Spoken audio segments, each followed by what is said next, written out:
It says Jesus left the temple and was going away when his disciples came to point out to him the buildings of the temple. But he answered them, "You see all these? Do you not? Truly, I say to you, there will not be left here one stone upon another that will not be thrown down." As he sat on the Mount of Olives, the disciples came to him privately, saying, "Tell us, when will these things be? And what will be the sign of your coming and of the end of age?" Jesus answered them, "See that no one leads you astray, for many will come in my name, saying, 'I am the Christ,' and they will lead many astray.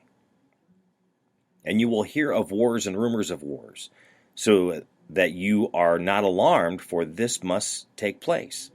But the end is not yet. For nation will rise against nation, and kingdom against kingdom, and there will be famines and earthquakes in various places. All of these are but the beginning of the birth pains. Then they will deliver you up to tribulation and put you to death, and you will be hated by all nations for my name's sake. And then many will fall away and betray one another and hate one another. And many false prophets will arise and lead many astray. And because lawlessness will be increased, the love of many will grow cold. But the one who endures to the end will be saved. And this gospel of the kingdom will be proclaimed throughout the whole world as a testimony to all nations, and then the end will come. So when you see an abomination of desolation spoken of by the prophet Daniel, standing in the holy place, let the reader understand. Then let those who are in Judea flee to the mountains. Let the one who is on the housetop not go down to take what is in his house. And let the one who is in the field not turn back to take his cloak. And alas, for women who are pregnant and for those who are nursing infants in those days, pray that your flight may not be in winter or on a Sabbath. For then there will be a great tribulation, such as has not been from the beginning of the world until now. No, and never will be. And if those days had not been cut short, no human being would be saved. But for the sake of the elect, those days will be cut short. Then if anyone says to you, 'Look, here's the Christ,' or 'There he is,' do not believe it. For false Christs and false prophets will arise and perform great signs and wonders, so as to lead astray, if possible, even the elect. See, I have told you beforehand. So if they say to you, 'Look, he is in the wilderness,' do not go out. If they say, 'Look, he is in the inner rooms,' do not believe it. For as the lightning comes from the east and shines as far as the west, so will the coming of the Son of Man. Wherever the corpse is, that there the vultures will gather. Immediately after the tribulation of those days, the sun will be darkened, and the moon will not give its light, and the stars will fall from heaven, and the powers of heaven will be shaken. Then will appear in heaven the sign of the Son of Man, and then all of the tribes of the earth will mourn, and they will see the Son of Man coming on a cloud of heaven with power and great glory.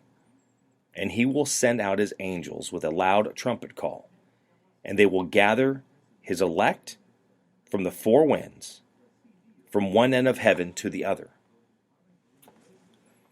From the fig tree learn its lesson.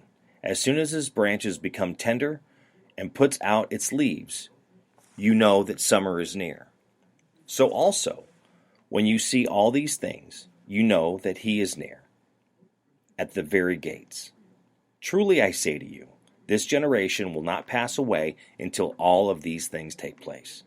Heaven and earth will pass away, but my words will not pass away. But concerning that day and hour, no one knows, not even the angels of heaven, nor the Son, but the Father only. For as we are the days of Noah, as we're the days of Noah, and so will be the coming of the Son of Man. For as in those days before the flood, they were eating and drinking, marrying and giving in marriage, until the day when Noah entered the ark. And they were unaware until the flood came and swept them all away. So will be the coming of the Son of Man. Then 2 men will be in the field, one will be taken and one left. 2 women will be grinding at the mill, one will be taken and one left. Therefore stay awake, for you do not know on what day your Lord is coming. But know this, that if the master of the house had known in what part of the night that the thief was coming, he would stayed awake and would not have let him break into the house. Therefore, you also must be ready. The Son of Man is coming at an hour you do not expect. Who then is the faithful and the wise servant, whom his master has set over his household, to give them their food at the proper time? Blessed is the servant whom his master will find so doing when he comes. Truly I say to you, he will set him over all his possessions. But if that wicked servant says to himself, my master is delayed, and begins to beat his fellow servants, and eats and drinks with drunkards, the master of the servant will come on a day when he does not expect him, and an hour he does not know, and will cut him into pieces, and put him with the hypocrites. In that place there will be weeping and gnashing of teeth. Matthew chapter 24. It's talking about the end of the age, Jesus coming back. But then as you get towards the bottom, you kind of pull that together. It talks about not knowing the day or the hour of Christ's second coming. But at the same time, it uses a lot of the parables that Jesus uses many times with, master and servants. Your boss. Are you doing your job? Are you crossing your T's and dotting your I's? Are you following through with things that you say? Basically, it comes down to, are you doing your job? Are you helping others do theirs? Who are you putting around you when you are trying to get things done and taken care of? Again, the spiritual side of this is, working on you, and where are you spiritually with God? That are you ready on that day when Christ comes? But let's turn this to the other part of, are you ready? You have a project that you're supposed to be working on. Are you getting it done at the time you need to be, or are you just not worrying about it? Procrastination. And we're not even talking about work. We're talking about your personal life. So this happened in the past couple weeks. So those of you that have been following me and listening to me ramble for a while know that I'm in radio, but I also do taxes. So I'm talking with a friend of mine, and this whole stimulus check is coming out due to the coronavirus. And they procrastinated and did not do their taxes. So they went on last year's tax form that they did file, which the government said they would. The IRS would follow what the prior form is.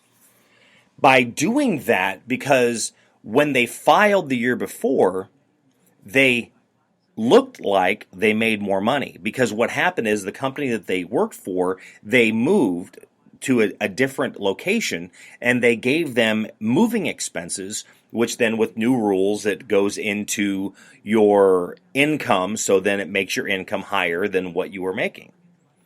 So because they had that higher income, by not getting their taxes done in a timely fashion, like many do, and some they can't wait. As soon as, January 31st hits or the 15th, they get that W-2 in their hand and boom, they've got to get it done. They waited. And by waiting, they did get their stimulus check. But the stimulus check was not as much as they was we're expecting it to be. And then, of course, they get upset because they didn't follow through. They procrastinated. I mean, here again, it goes to that entitlement piece of, well, that money's coming to us, so I want to get every piece. Well, and I get that. We're all getting it. I'm going to get it. I mean, basically, my parents are going to get it. We're all going to get something to help us through what is happening right now, and we need the help. I'm not denying that. But because they procrastinated, they did not get their full share that they were supposed to get. Now, with the rules, they should get the rest of that when they file. They'll get that refundable credit. But they're going to have to wait now because they didn't do their job. Now, this also goes to someone else that I know that is waiting to do their taxes because they've been hearing last year we had our two boys, and then, of course, one graduated. So this year, if we do, we're only going to have one that we're going to claim. We're not going to have two. The one's going to be 18. And last year, they were both under 18. Again, one of the rules to get that extra $500. Now, here's the catch to that. Not doing your taxes, you're hoping they're going to give you the money on your prior year, so your 2018 and not your 2019. The way it has been explained and what I read, again, things can be wrong. This is the government, it is the IRS, and we have no clue. But if you end up getting more than you're supposed to, you're going to end up owing that extra back. But then again, this has gone in so many different ways from when they first started explaining it, that who knows what's actually going to happen when it's all said and done. Bottom line is, don't procrastinate. If you have something to do, get it done. Don't wait till the last minute.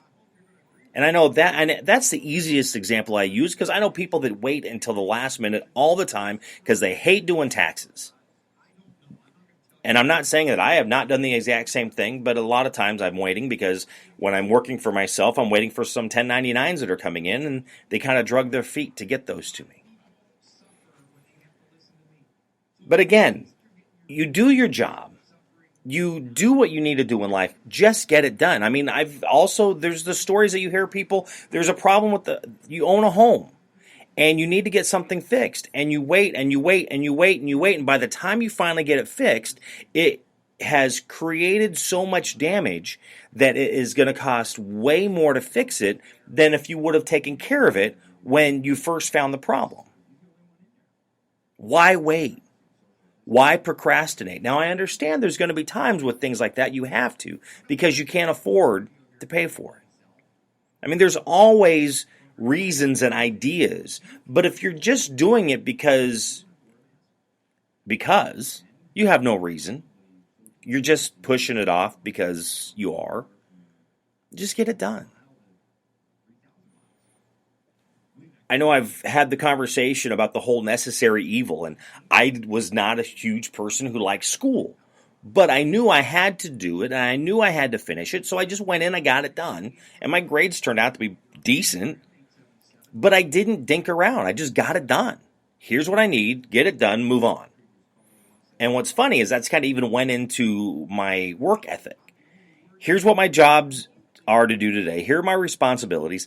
Get it done and move on. That way, if that gets out of the way and if something happens, you don't forget to do something, or it opens that door so if you need to work on something else or to fix something else, you now have that time to get it done, and you're not finding yourself caught up to where, man, now I'm behind, and again, it's the best way you can. It's planning. Budgeting your time, planning your time, trying to figure out the best way to kind of pull those together, but not waiting, not procrastinating, just doing it.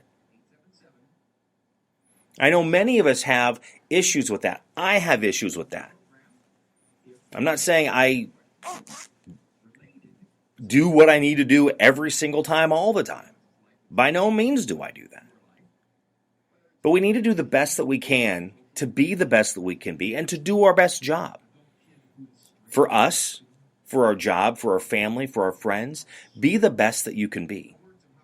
I fail all the time. But I still try. I still do my best. I'm doing my best at being my best, doing my best to do my best.